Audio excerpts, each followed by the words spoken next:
Last week saw this year's Isle of Man Aviation Conference, an event which brings together some of the greatest minds in the aviation industry.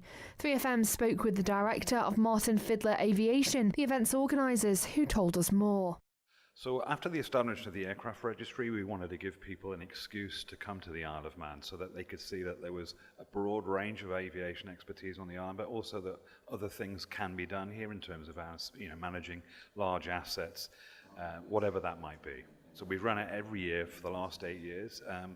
It's unusual in that it's a conference that you have to pay for to come along, and at the beginning people were skeptical as to whether or not people would pay to come to the Isle of Man to an event like this, but actually it's been really successful. This is the largest conference we've had.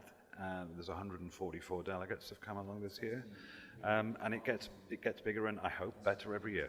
And what kind of audience does this actually attract each year?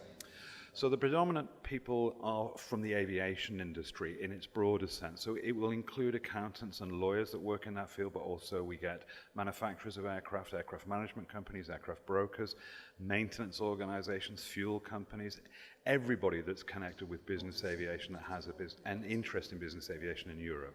It's really to sort of showcase the Isle of Man and give people an excuse to come. What we like to do, though, is to try and keep it fresh every year. Obviously, there are always issues evolving in the aviation industry.